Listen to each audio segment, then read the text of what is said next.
Oke, assalamualaikum warahmatullahi wabarakatuh. Baik, adik-adik, Mas, Mbak, dan Bapak Ibu semuanya. Hari ini saya akan mencoba untuk mendiskusikan gitu ya terkait dengan fungsi dengan dua variabel independen gitu ya. Kemudian saya juga nanti akan membahas sedikit terkait dengan perbedaan antara fungsi dan persamaan gitu ya. Kemudian sedikit membahas tentang bagaimana sih membuat grafik gitu ya, fungsi linear gitu ya. Nah, oke, kita mulai dulu yang pertama terkait dengan fungsi dua variabel independen. Kita tahu bahwa kalau kita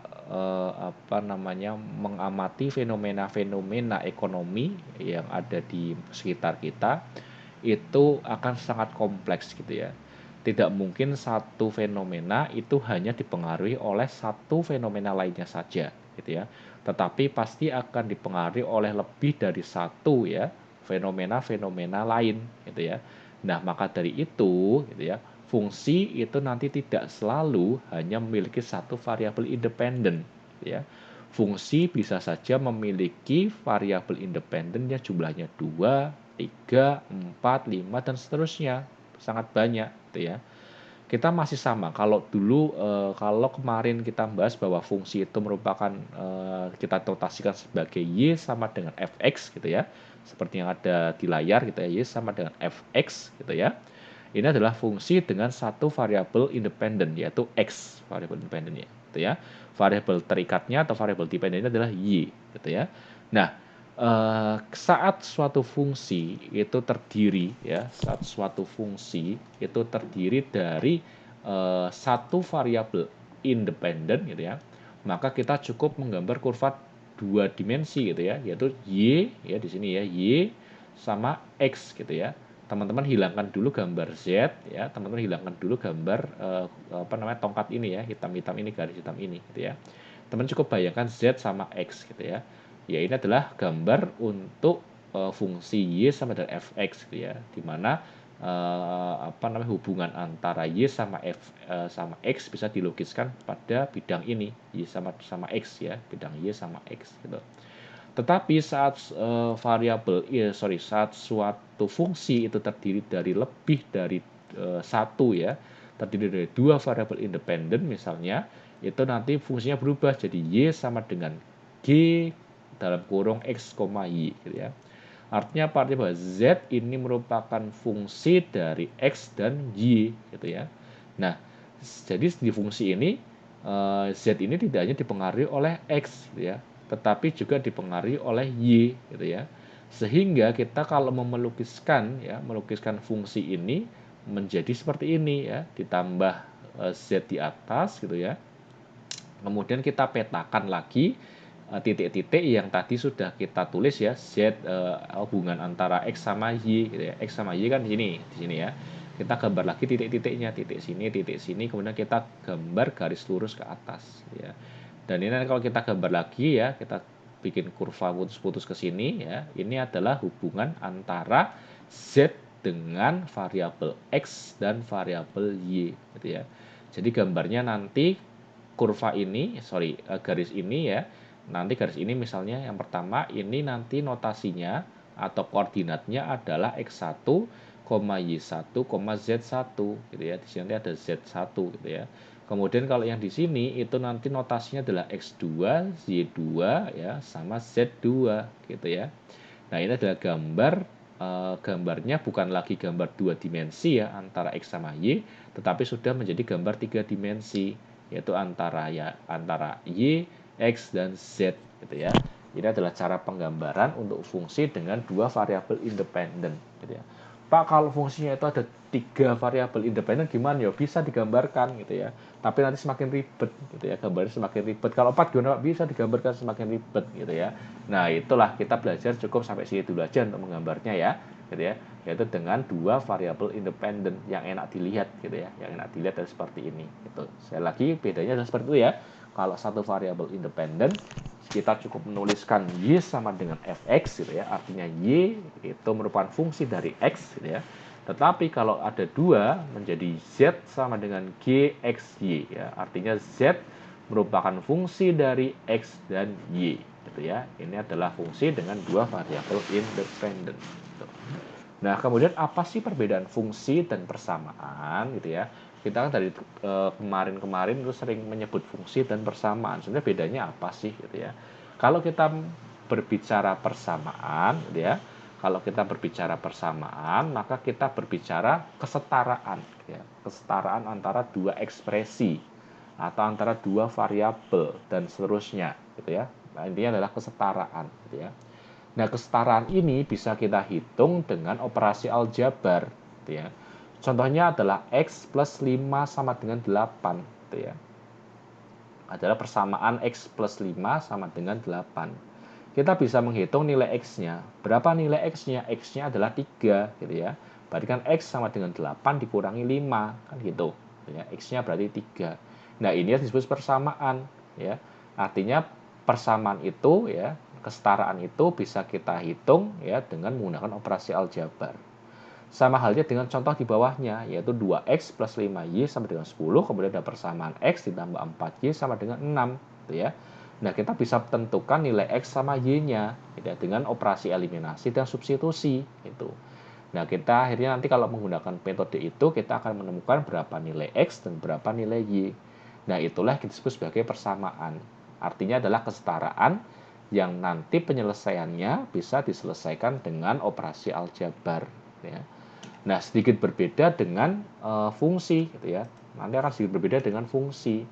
Kalau fungsi nanti dia menunjukkan hubungan antara set yang satu dengan set yang lainnya gitu ya. Sedemikian rupa sehingga nilai dari set satu akan dipengaruhi oleh nilai dari set yang lainnya gitu ya. Contohnya adalah di sini adalah y sama dengan fx ya. Y adalah fungsi dari x di mana x sama di mana y sama dengan x ditambah 1 ya, atau y fx sama dengan x plus 1 gitu ya. Y sama dengan fx plus y sama dengan fx sama dengan x plus 1 ya. Nah, kita bisa melihat bahwa y itu merupakan fungsi dari x. Artinya apa? Artinya bahwa nilai y ini berhubungan ya atau tergantung dengan nilai x-nya gitu ya. Contohnya ada di kotak itu, ada di tabel itu, ada domain atau x ya, ada fungsinya, kemudian ada range-nya ya, yaitu y-nya gitu ya. Misalnya kita umpamakan x-nya 1 gitu ya. Dengan fungsi x plus 1 berarti 1 ditambah 1, maka y-nya nanti nilainya 2 gitu ya. Kemudian kalau x-nya 2, maka y-nya nanti nilainya 3. Kalau x-nya 3, maka y-nya nanti 4 dan seterusnya gitu ya. Nah, ini ada hubungan, ada sifat saling mempengaruhi gitu ya. Kalau x-nya semakin tinggi, maka y-nya akan semakin tinggi kan gitu ya.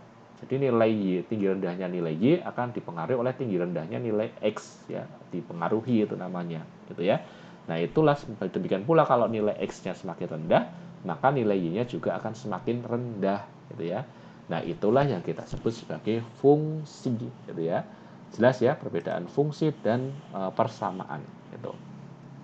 Nah, sekarang kita masuk ke fungsi linier gitu ya. Tadi kita sudah membuka wawasan kita gitu ya tentang berbagai macam fungsi, kemudian tentang perbedaan fungsi dan persamaan. Kita sekarang akan masuk kepada notasi fungsi linier. Kita masuk ke awal dari materi fungsi linier gitu ya.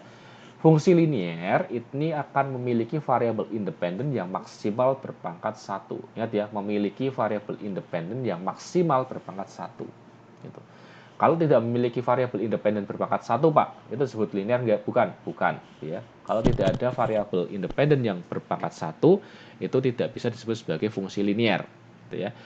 Pak, kalau misalnya di sana ada variabel independen berpangkat 1, tetapi di dalamnya juga ada variabel independen berpangkat 2, apakah bisa disebut sebagai fungsi linier misalnya? Tidak bisa, gitu ya.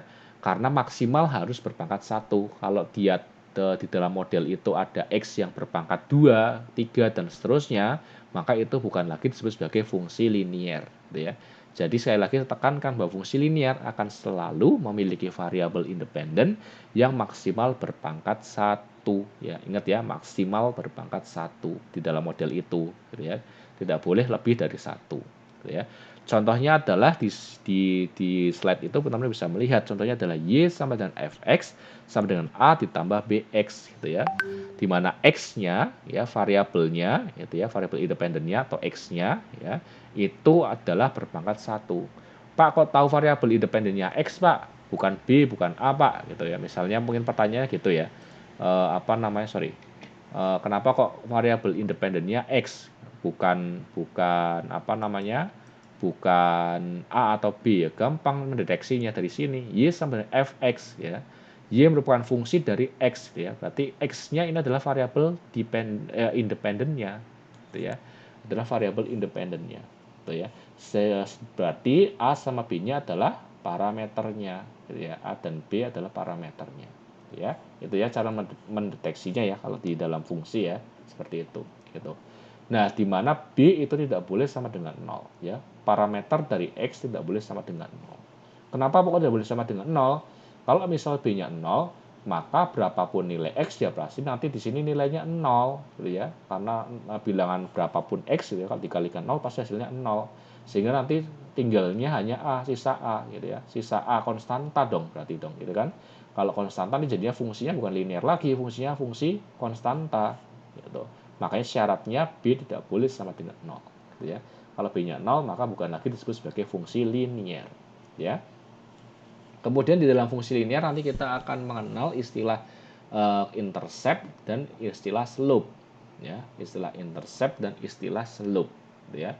Intercept itu disebut sebagai perpotongan ya, perpotongan dari fungsi linear gitu ya, perpotongan atau awal dari fungsi apa namanya linear gitu ya. Kemudian kalau B itu nanti menunjukkan slope atau kemiringan gitu ya, slope atau kemiringan. Contohnya mana ya? Saya buka contoh. Nah ini, sorry.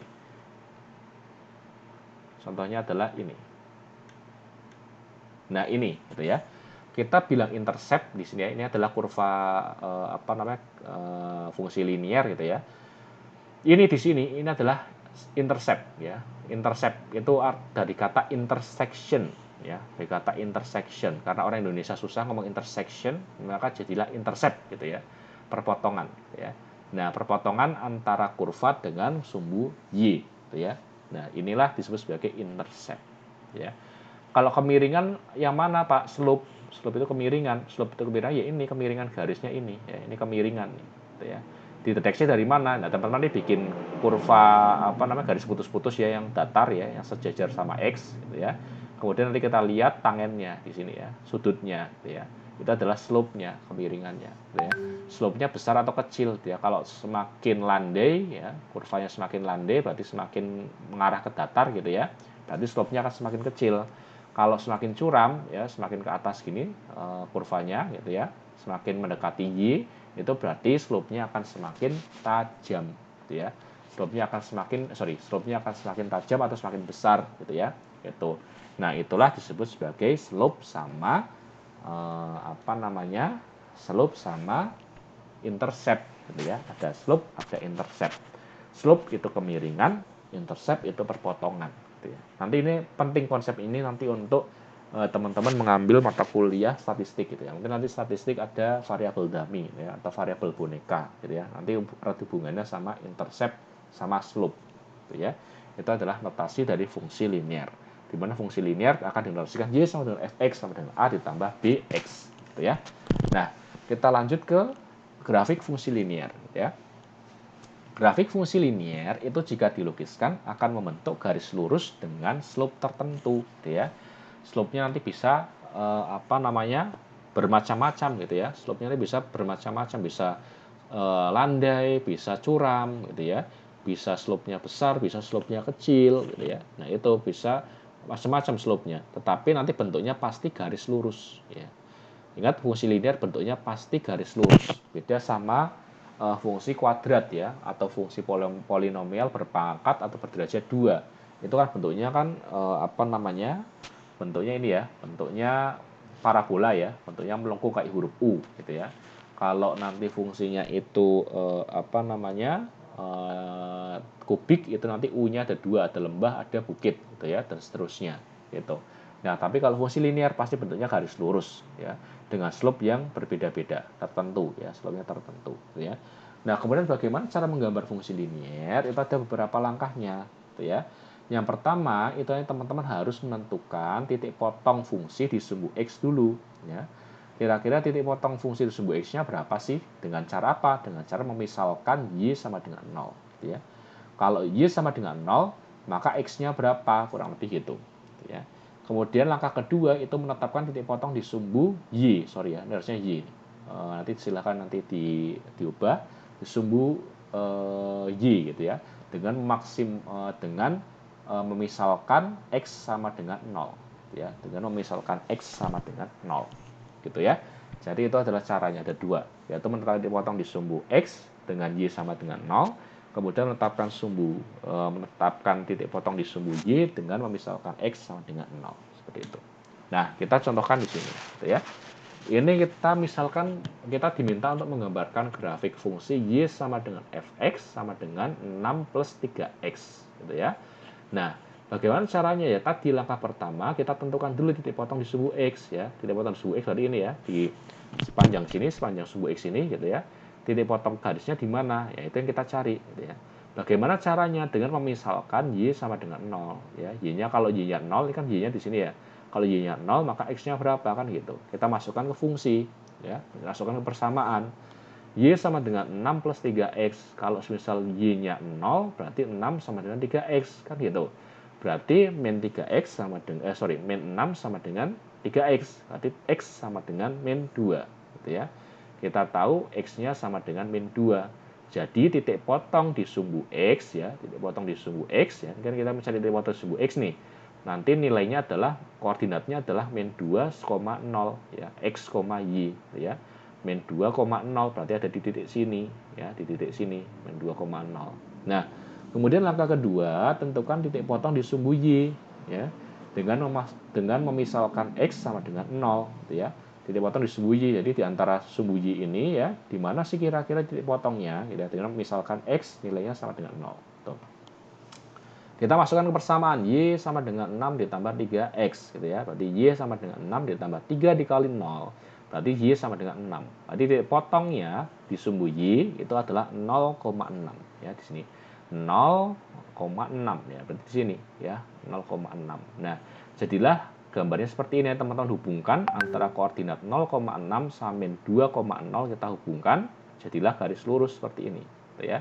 Jadi garis lurus seperti ini. Teman-teman tinggal gambarkan aja 0,6, di titiknya adalah min 2,0, langsung ditarik garis lurus ya, yang menghubungkan dua titik ini. Nah, itu adalah cara untuk menggambarkan grafik fungsi linear gitu ya. Nah, teman-teman nanti silahkan mencoba. Kira-kira kalau grafik fungsinya adalah Y sama dengan Fx sama dengan 6 min 3x, itu kira-kira nanti hasilnya bagaimana gitu ya.